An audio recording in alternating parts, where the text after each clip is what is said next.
A paz do Senhor, meus irmãos, minhas irmãs, sejam muito bem-vindos ao nosso canal.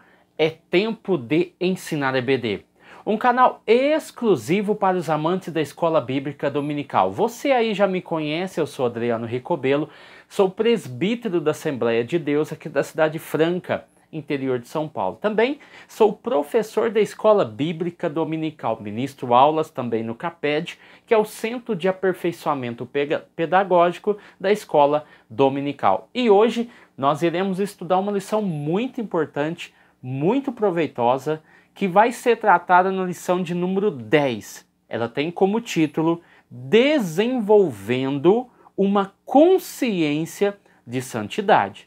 Então, o foco do autor vai ser direcionado a essa questão da consciência, porque a santidade em si será analisada, mas o mais importante disso tudo é ter a consciência dessa realidade, dessa posição, dessa condição para o cristão em estar em santidade. E isso é muito importante, principalmente para os nossos dias. Então, iremos tratar esse contexto e vai ser, sem dúvidas nenhuma, uma bênção para a sua vida, uma bênção também para os seus alunos. Também quero pedir já no início aqui para que vocês deixem aquele like do céu, aquele like abençoado, que abençoa o canal, abençoa nós aqui, enfim, traz muitas bênçãos para nós, tá bom? Não se esqueça, deixe o seu like, deixe o seu comentário, compartilhe esse vídeo. Isso é muito importante para o nosso crescimento, para o crescimento do canal. O canal crescendo, nós vamos atingir cada vez mais pessoas que têm bom gosto, assim como você tem, né? E aí as pessoas vão realmente se interessar pelo conteúdo e vão agregar valor ao nosso canal, tá bom? Desenvolvendo uma consciência de santidade. Vamos lá para o nosso textuário. Vamos fazer uma pequena análise aqui, como nós sempre fazemos, sempre no início da lição. O texto aqui, eu dividi ele em 4 partes. Primeiro, o autor deixa bem claro em Hebreus capítulo 12, versículo 14, o seguinte: segui a paz. Ou seja, a ideia de seguir a paz está nos trazendo um enunciado de que nós devemos procurar ter a paz com todos. Ou seja, o texto mesmo dá a sequência: seguir a paz com todos. Ou seja, não é com um grupo específico, não é com uma pessoa específica, mas mesmo com os nossos inimigos, dependendo de nós. Ou seja, essa paz deve vir de nós e não do outro, ela deve partir de nós e não do outro, embora o outro possa negar essa paz, mas nós devemos ter a nossa mente tranquila perante Deus e perante as Sagradas Escrituras. Seguir a paz com todos e aí nós temos um acréscimo e a santificação, ou seja, se esforcem para viver uma vida completamente dedicada ao Senhor. Se esforcem muito, porque não é só ter paz, não é só falar que ama, não é somente fazer coisas boas, não é somente dar esmolas, não é somente ajudar aquele que necessita. Muita gente faz isso, mas o autor acrescenta: seguir a paz com todos e a santificação. Qual é o resultado disso? Sem a qual ninguém verá o Senhor. Você pode ter paz com todos, você pode fazer o bem para todos, mas existe um complemento muito importante: a santificação, sem a qual ninguém verá o Senhor. A verdade prática, na jornada para o céu, devemos estar conscientes do que? O que eu preciso saber, o que eu preciso desenvolver, o que eu preciso aprender, o que eu preciso colocar em prática a respeito da necessidade de ter uma vida santa para nos encontrarmos com o Senhor. Então aqui nós estamos falando, dentro desse contexto, de uma santidade do coração. Quando o autor fala seguir, é um imperativo, né? Então é correr rapidamente para alcançar o alvo, seguir. Então, a referência não é a um alvo ou a um caminho. Preste muita atenção que eu vou colocar aqui. Nesse versículo, mas há uma certa intensidade de energia em fazer o que tem que ser feito naquele momento. Com isso, nós deduzimos que o primeiro alvo é a paz com todos. Então devemos começar, quando nós falamos de santidade, nós devemos começar com os relacionamentos pessoais desordenados. Então, um texto deixa muito bem claro que a minha santidade está atrelado aos meus relacionamentos desordenados.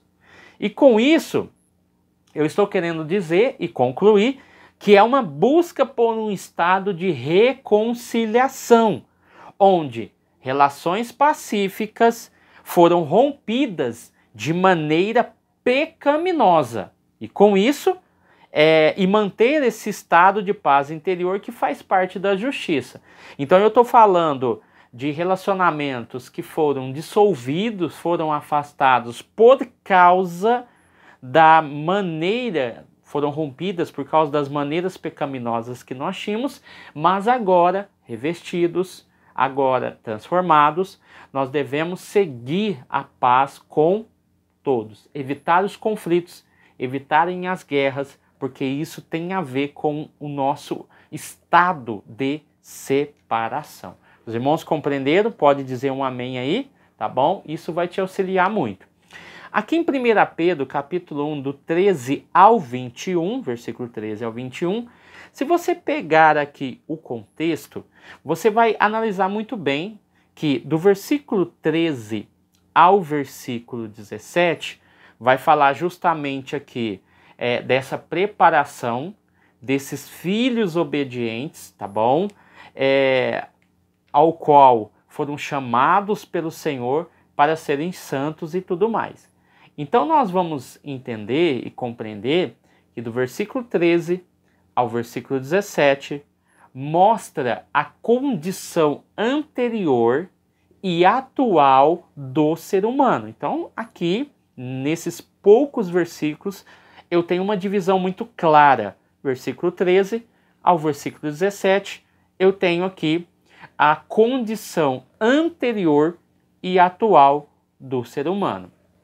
Do versículo 18 ao versículo 21, mostra o texto aqui, nesse pequeno texto, do 18 ao 21, mostra por quem e como fomos transformados. Então aqui está bem claro que do versículo 13 ao 17, a condição anterior e atual, e a atual só existe por causa de quem, por quem e como fomos transformados, que é apresentado do 18 ao 21. Então aqui está uma divisão muito bem clara e objetiva, e você pode analisar com outros olhos aqui quando você for fazer a sua análise, tá bom? Vamos aqui para o nosso comentário. Dentro do nosso comentário, nós temos a introdução, e dessa introdução o autor já vai trazer a ideia da consciência. A palavra consciência nos remete à ideia de percepção a respeito de algo. Então o autor deixa bem claro que é uma percepção, é a consciência. Deus nos dotou de consciência, de uma mente pensante que pode discernir aquilo que eu posso e aquilo que eu não posso. Ah, Adriano, mas por que a gente comete coisa errada? Porque o diabo, ele nos traz paixões e romances e também muita ilusão para que possa confundir, trazer um engodo à nossa mente, à nossa consciência. Então ele nos engana, ele nos trapaceia, ele tira a nossa lógica, ele tira a nossa razão e coloca o quê? A emoção. A emoção está além, acima da razão. E às vezes nós deixamos de pensar para seguir os nossos próprios desejos. E os irmãos bem sabem que a nossa natureza pecaminosa, ela está tendenciosa não à razão, mas às emoções, aos momentos de prazer, aos momentos de alegria, aos momentos de êxtase. E esses momentos tornam uma verdade absoluta para nós.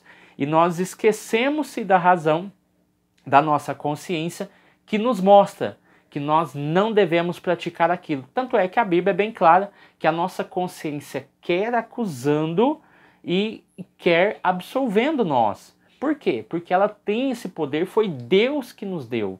Tá? Então, trabalhar essa consciência de santidade, ela é muito importante. E o autor vai dizer aqui também, é o estado em que estamos despertos, acordados e lúcidos no tempo presente.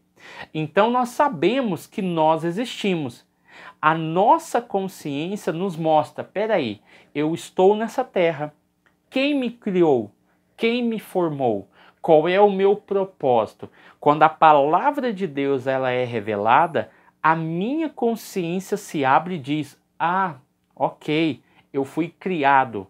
Se eu fui criado a partir da ideia do criacionismo, que Deus me criou, Ele me criou como a imagem e semelhança de Deus, para um propósito, para um objetivo e para uma missão. Então a minha consciência trabalha com a minha espiritualidade, me mostrando o que é que eu devo fazer. Talvez o meu corpo, a minha natureza pecaminosa diz, faça. A minha consciência diz, não faça, porque você vai se prejudicar. E a minha fé aplicada na minha vida diz, se você fizer, você pode desagradar a Deus. Então a minha fé, aliada à minha consciência, ela é imbatível quando se diz, quando se fala de luta. Então eu uso ela, nós usamos ela todo o tempo, tá bom? Estar consciente a respeito de viver uma vida santa, sem a qual a Bíblia afirma, ninguém verá o Senhor. Então toda pessoa que está na igreja, ela tem consciência das suas responsabilidades, ela tem consciência dos seus deveres. Por quê? Porque ela entende e compreende aquilo que a Bíblia está dizendo. E ela começa a praticar a santidade, começa a aplicar a sua fé, começa a se desenvolver até chegar à estatura de varão perfeito. E isso é muito importante, tá? Então é a capacidade de pensar, de desejar, de perceber, de envolver, de raciocinar, de percepção e de decisão. Decisão é o quê? É cortar. Então, quando eu vejo que algo não agrada a Deus, pela minha fé, pela minha confissão de fé, né, eu entendo que eu devo fazer o quê? Cortar. A minha consciência trabalha junto com a minha fé. Só que se eu tenho uma consciência contaminada, eu não consigo tomar as melhores decisões. Tanto é que a gente tem que ter o quê? Que a Bíblia fala? A mente de Cristo. Pensar como Cristo. Raciocinar como Cristo. Decidir como Cristo poderia decidir. Fazer aquilo que é me proposto. Então, a nossa consciência, pare, analise e reflita. A nossa consciência nos ajuda a entender e a entrar em ação devido às exigências da santificação. Eu tenho a santificação, ela tem as suas exigências. A minha mente, eu não sou movido, eu não sou um robô. Então, a minha consciência diz, olha, eu preciso entender e eu preciso compreender essa fé e o objetivo dessa santificação. E quando eu compreendo os objetivos, eu entro em ação devido às exigências da santificação. Então isso é muito claro, é muito objetivo, isso é bom que você entenda. Subtópico de número 1 do tópico 1, a perspectiva bíblica da santificação, a santificação no Antigo Testamento. O autor vai abordar tanto na esfera do hebraico, tá bom? A ideia de sacralidade, posto à parte, né? E isso está referido a Deus, está referido a lugares, está referido a coisas Ou seja, não é somente a Deus, eu me separei, né? Agora eu sou separado, mas eu posso ali beber uma cervejinha, uma pinga, eu posso beber um vinho, eu posso ir numa discoteca, num baile, eu posso ir num show, e parece que essa santidade não se encaixa.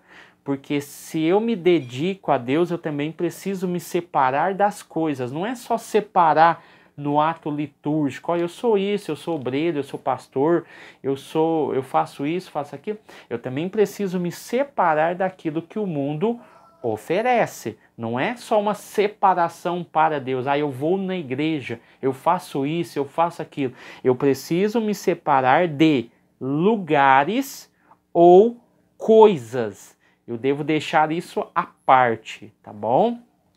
Então vamos lá. Então, entendendo isso, o objetivo, né, disso tudo traz a ideia de um dia, uma pessoa, uma nação inteiramente consagrada, separada, santificada a Deus. Então, essa questão da santificação no Antigo Testamento nos traz a mesma ideia. No Novo Testamento eu tenho coisas parecidas também, porque o verbo que o autor traz dentro do texto também está na ideia de purificar, consagrar, venerar, ser santo. 1 Coríntios capítulo 6, versículo de número 11, né, na verdade, que o autor coloca aqui para nós, é que nós somos separados para pertencer a Deus. Se nós pertencemos a Deus, nós somos separados. Se nós somos separados, é porque pertencemos a Deus. Há uma lógica nessa questão da separação. Então você não pode, em hipótese alguma, pensar: eu sou separado para Deus e Deus me separou porque eu pertenço a Ele, mas viver uma vida misturada com o mundo. Isso não tem razão, motivo ou circunstância para existir. Tanto é que Efésios capítulo 5, versículo de número 26, a questão da santificação é um passo feito para dedicar a igreja, ou seja, o autor deixa bem claro em Efésios 5:26 que a igreja foi separada. A igreja como comunidade, nós já aprendemos isso, ela tem alguns objetivos aqui. Por que ela se torna separada? Os santos é a comunidade dos remidos. Lembra que nós estudamos muito isso? Por quê? Porque ela passou por dois processos principais. Primeiro, a lavagem com a água e a purificação pela palavra. A lavagem tira todo tipo de sujeira, todo tipo de crosta do pecado, e o processo de purificação ele é gradual, né? E ele é purificado pela palavra. Isso aqui em Efésios 5:26. 1 Tessalonicenses capítulo 5, versículo 23, vai abordar outra esfera. Enquanto o Efésios 5:26 fala da igreja na sua totalidade, 1 Tessalonicenses 5:23 fala do pessoal. Vocês que representam a igreja, que representa a comunidade dos remidos, devem sejam completamente dedicados a Deus, ou seja, de corpo, alma e espírito. E a igreja, na sua essência, ela tem esse viés de ser completamente lavado pela água e purificado pela palavra. Maravilhosa essa colocação, maravilhosa a palavra de Deus concernente a isso. Subtópico de número 3, a santidade exigida pela palavra. A palavra de Deus exige santidade em todas as áreas da nossa vida, seja ela emocional, seja ela espiritual, seja ela física, seja ela financeira, ou seja, todas as áreas que envolvem a nossa vida, o nosso comportamento, a nossa forma de falar, a nossa forma de agir, exige santidade. Não existe a ideia de fazer o mal para ganhar o bem. Ou seja, se na área financeira eu preciso de enganar, eu preciso de roubar, eu preciso de furtar, eu preciso de fazer alguma coisa para prejudicar alguém, para me beneficiar, eu estou completamente fora dessa ideia de santidade.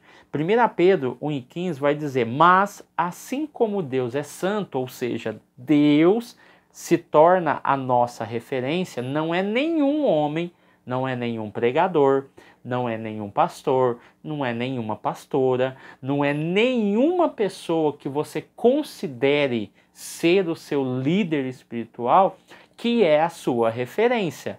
Por quê? Nós podemos sim imitar alguém em algumas ocasiões, o jeito de pregar, o jeito de agir, o jeito de falar, o jeito de praticar as coisas, isso é muito importante. Mas lembrando que a nossa inspiração para fazer algo, para agir, está em Deus. É Ele que é santo.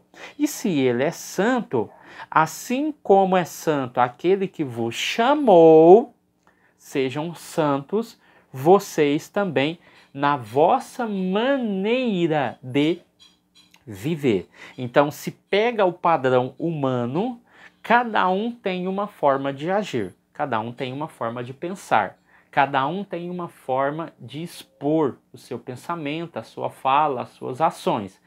Só que todos são corrigidos por um padrão, e esse padrão está em Deus. Não está na igreja. A igreja representa o reino, representa os valores do reino.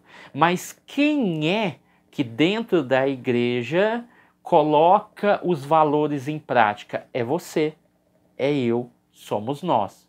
Então assim, nós entendemos que a nossa maneira de viver, por mais que ela seja diferenciada, por mais que cada um tenha uma realidade, existe um padrão. E esse padrão é Deus. E nós seguimos esse padrão, e é esse padrão que nos vai levar ao céu, ok? Então, quando nós falamos de santidade, nós estamos sendo santificados experimentalmente ao continuar contando com a nossa posição em Cristo, recusando-nos recusando que os nossos membros pequem e se apresentem a Deus. Então, essa santificação experimental que eu trouxe aqui é justamente isso, porque é um processo. E o fato de ser uma santificação experimental, nós entendemos que há algo concreto, que é nós estarmos em Cristo. E se nós estamos em Cristo, nós gozamos dessa posição em Cristo, nós entendemos que nós não podemos usar os nossos membros com o intuito de pecar e depois se apresentar a Deus. Tanto é que quando eu estava estudando sobre essa questão, a santificação é uma cura substancial da separação, ou seja, houve uma separação, houve um rompimento. Então a santificação, ela vem para trazer justamente a união novamente. Por quê? Porque por causa do pecado houve uma ruptura, um distanciamento. A santificação, ela vem aproximando.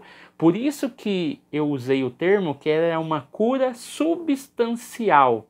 É uma cura substancial da separação ocorrida entre Deus e o homem com o homem, ou seja, a humanidade, as pessoas se separaram, o homem e seus companheiros, e também entre si e a natureza. Por quê? Porque houve essa separação. E a natureza aqui está falando de tudo aquilo que Deus criou. Houve uma separação. Lembra da consciência? A consciência, ela tem que estar alinhada ao nosso viver. Quando a gente vê e ouve e vê grandes devastações, o mau cuidado pela terra, o mau cuidado com aquilo que produzimos, e nós contaminamos os rios,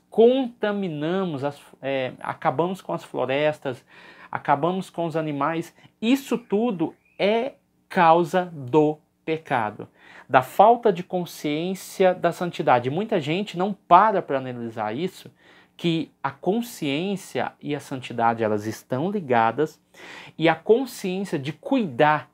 O que foi dado lá no início, lá no Éden, é para que o homem domine e cuide da terra. A terra foi dada para sustento do ser humano. Só que a falta de consciência, a falta de fé, fez com que o homem destruísse o planeta que ele não construiu, que ele não plantou, que ele não fez. Ele está destruindo algo que Deus deu de presente para o seu sustento. E assim, não tendo uma consciência de santidade, nós destruímos também tudo o que está ao nosso redor, com a ideia de que um dia nós vamos para o céu. Então, se um dia nós vamos para o céu e um dia tudo vai ser restaurado, então eu não preciso de cuidar daquilo que tem. Eu não preciso cuidar da água, porque é um elemento, né? A água é um elemento, não é um alimento, é um elemento. Então eu não preciso cuidar da água, porque um dia eu vou para o céu. Eu não preciso cuidar das florestas, porque um dia eu vou para o céu. Eu não preciso preservar os animais, porque um dia eu vou para o céu. Eu não preciso cuidar desse ambiente onde eu vivo, porque um dia eu vou para o céu. Isso não é ter uma consciência de santidade, tá bom? Então não pense somente no aspecto litúrgico ou no aspecto espiritual.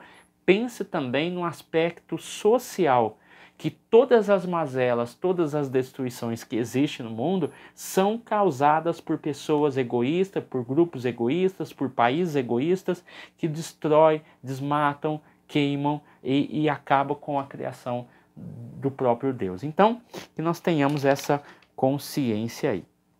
Tópico 2, a santificação e os seus estágios. A realidade da santificação. Aqui vamos tratar sobre a realidade e podemos afirmar que se trata de um ato ou um estado e um processo pelo qual o pecador se torna santo. Então, nós já vamos começar a entender, e se eu pegar 1 Tessalonicenses, capítulo 4, do 1 ao 7, analise junto comigo, pense, analise e reflita. O autor falou de ato, de estado e de processo. O estado é a condição ao qual eu estou. O ato são o quê? São as minhas ações que eu desenvolvo. E o processo é como eu chego a esse estado e como eu desenvolvo esses atos. Então esse processo tem o propósito de levar o cristão a se tornar semelhante ao nosso Senhor Jesus Cristo. Tá, como é que eu vou chegar nisso? 1 Tessalonicenses, o autor deixou bem claro aqui, capítulo 4, do 1 ao 7. Analise comigo. O versículo de número 1, não vou ler todo, eu só vou resumir para depois você ler na sua casa aí, ou juntamente com o vídeo. O versículo de número 1 fala da santificação que ela é pessoal. Ela não depende do outro, ela não depende do próximo, ela não depende de terceiros, ela é pessoal. Eu vou desenvolver a minha santificação, porque é uma responsabilidade minha. Eu tenho que ter essa consciência. Ninguém pode pensar por mim. Tem muita gente que fala assim, não, vai lá, faz isso, não tem problema nenhum. Vai lá, faz isso, isso não é pecado. As pessoas estão santificando a sua vida por você, dizendo aquilo que você pode e aquilo que você não pode, baseando-se em conceitos e preceitos primários dela. Ou seja, são experiências subjetivas, experiências próprias. E ela se baseia fortemente naquilo que ela acredita, então ela quer passar essa experiência. Mas, em muitos casos, não é o que a Bíblia diz. Então nós temos que nos atentar a isso. Aí quando eu olho para isso, eu entendo que ela é pessoal. Eu não posso ir pela cabeça dos outros. Há uma frase aí, né? Que a gente não é piolho para ficar andando pela cabeça dos outros. E é justamente isso. Eu tenho que ter a consciência. É isso que o autor quer tratar. A consciência da santificação. eu definir realmente através da Bíblia e através da palavra de Deus o que é certo e o que é errado. Não é os outros que vão determinar o que é certo e errado para mim. Segundo ponto, versículo de número 2. Para ter essa ideia e viver a santificação, eu preciso estar livre da imoralidade, né? Que abrange vários conceitos. Então, ela é pessoal, versículo de número 1, lembrando, 1 Tessalonicenses capítulo 4, do 1 ao 7. O versículo 1, ela é pessoal. O versículo 2, nós devemos viver livres da imoralidade. O versículo de número 3, viva e ame a sua esposa. Ou seja, esse conceito de liberdade, de santificação, está atrelado ao seu convívio com a família, com a esposa. Assim como essa ideia de santificação está ligado entre eu e a natureza, Deus não deixou escapar também essa ideia, a consciência de que a minha santificação está intimamente ligado com o meu padrão conjugal, com a minha vida conjugal entre eu e a minha esposa, entre a minha família. Então não é somente dentro da igreja, não é somente na hora que você põe um terno, é fora da igreja, é dentro de casa. O outro ponto, que é o versículo de número 6, é o respeito aos irmãos na fé. A minha santificação, ela depende de como eu procedo com os meus irmãos. E aqui o termo é respeito, é respeitar. Tem pessoas que xingam, tem pessoas que humilham, tem pessoas que ignoram, tem pessoas que odeiam, tem pessoas que têm raiva dos seus irmãos na fé. E eu estou falando de pessoas que estão na igreja. Então, deve haver um respeito mútuo entre os irmãos na fé. Isso faz parte da sua santificação.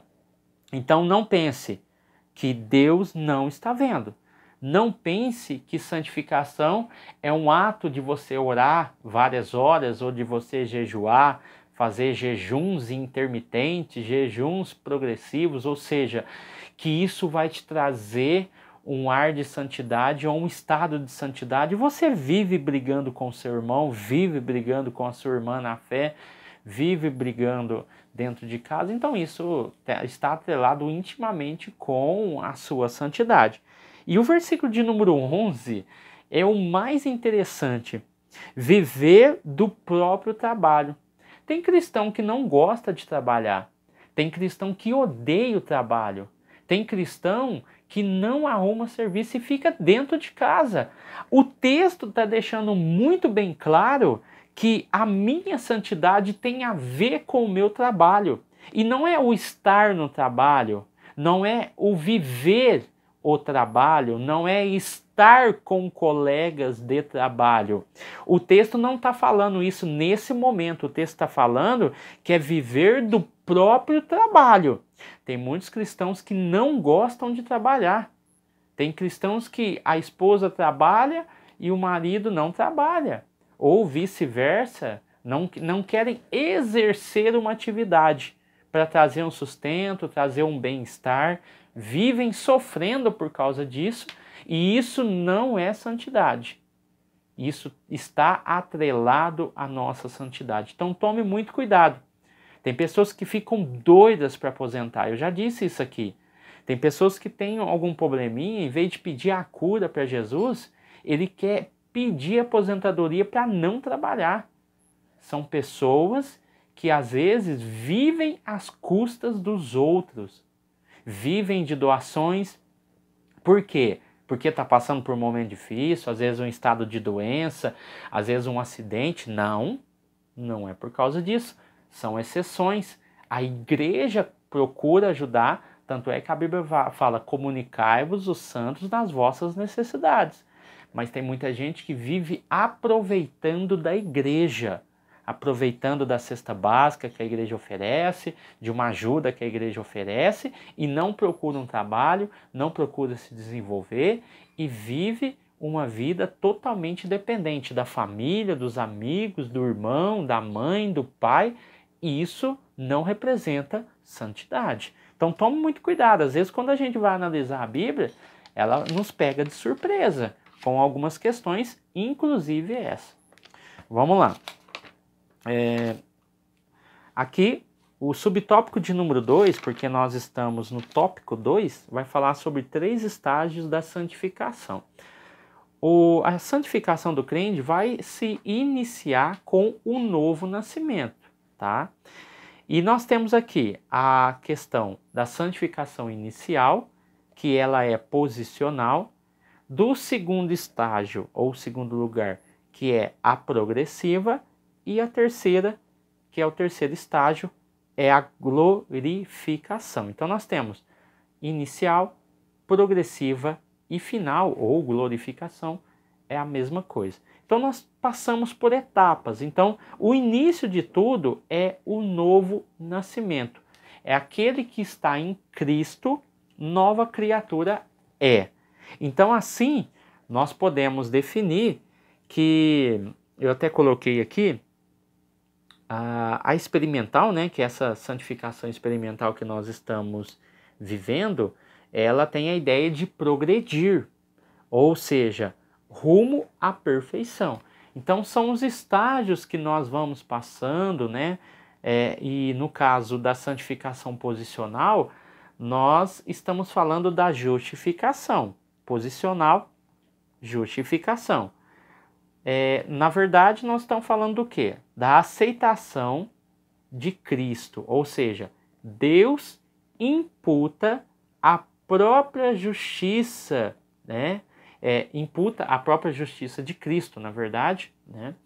E vendo que essa pessoa está morta, sepultada e ressuscitada, ou seja, Deus, quando imputa a justiça de Cristo em nós, ele vê, é como se ele visse em nós uma pessoa morta, sepultada e ressuscitada em Cristo, ou seja, em novidade de vida. É realmente uma mudança completa na condição legal e judicial daquela pessoa. Então, a pessoa que tem essa ideia de que Deus está vendo nela a pessoa morta, sepultada e ressuscitada com Cristo, eu não tenho outro parâmetro a não ser falar que Deus nos vê como uma nova pessoa, porque a nossa posição está em Cristo. E assim, nenhuma condenação há para aqueles que estão em Cristo Jesus. E assim, nós entendemos essa questão da justificação. A santificação é esse processo progressivo na vida do pecador, regenerando e trazendo uma cura substancial, tá bom? Então, aqui nós podemos entender também que a santificação, ela vence, com certeza, os 15 itens apresentados em Gálatas 5,19, que no caso é a conduta pecaminosa gerada por uma natureza decaída, e ela gera frutos, e são 15 frutos que nos levam à morte. Então, a santificação consegue vencer tudo isso. Mas qual é o aliado? Porque nós falamos de santificação posicional, progressiva e final. Eu tenho que ter armas, eu tenho que ter aliados. O próprio livro de Gálatas, a carta aos Gálatas, 5, do 22 ao 23, vai dizer que a santificação ela é auxiliada pelos 9 frutos do Espírito. E assim nós conseguimos combater a natureza pecaminosa através da santificação auxiliada pelo fruto do Espírito. Então, esses meios de santificação, eles são externos, tá? Nós devemos entender isso. Por que é externo? Porque eu estou falando da palavra de Deus. E ele é externo por quê? Porque Jesus trabalha através da sua palavra. E aonde está a palavra de Deus? Está na Bíblia Sagrada. Então ela é externa. A santificação também é um processo interno. Eu falei do processo externo e o processo interno é a presença e a direção do Espírito Santo. Então, a direção e a presença do Espírito Santo na vida do cristão auxilia ele nesse processo de santificação. Tópico 3, o julgamento do Deus Santo, o Deus Santo. Desse modo, a Bíblia afirma enfaticamente que Deus é santo. Tá. Então, Deus é santo em sua essência. Aí aqui cabe um adendo. Se Deus é santo em sua essência, como é que nós somos impulsionados a fazer algo para sermos santos? Justamente por causa dessa essência. Se Deus é santo em sua essência, a sua essência nos impulsiona a sermos santos. Então, a essência de Deus, os atributos de Deus, nos impulsionam a fazer a vontade de Deus, a sermos santos como Ele, porque Ele é o exemplo. Tá entendendo? Os irmãos estão compreendendo a ideia da consciência? Se nós entendermos alguns pontos e analisarmos alguns pontos, fica muito mais fácil nós lidarmos com as diferenças e as questões do nosso mundo, tá? Subtópico de número 2, santidade exigida de todos os crentes. Então, como membros do corpo de Cristo nesse mundo, comprados pelo seu precioso sangue, somos exortados e convocados a andar em santidade. Primeiro ponto, Efésios 2:19. Portanto, não sois mais estrangeiros, isso é uma condição, nem imigrantes, outra condição. Pelo contrário, sois concidadãos dos santos e membros da família de Deus. Essa santidade, como nós já estamos falando desde o início, ela está ligada ao próximo e a Deus. Somos concidadãos dos santos e membros da família de Deus. Romanos 12:1 vai falar de maneira particular: apresentei o vosso corpo como um sacrifício vivo, não somente vivo, porque tem muita coisa viva que não presta. Vivo, santo e agradável a Deus, que é o vosso culto espiritual, algumas traduções tais como culto racional. Fato é que nós temos aí uma consciência da realidade. Eu devo me apresentar, eu devo oferecer um sacrifício vivo e não morto. Mas o fato de estar vivo não significa que ele é santo, então eu devo ser santo. O fato de ser santo não significa o fato de eu estar separado que eu esteja agradando, então eu devo ser agradável. A quem?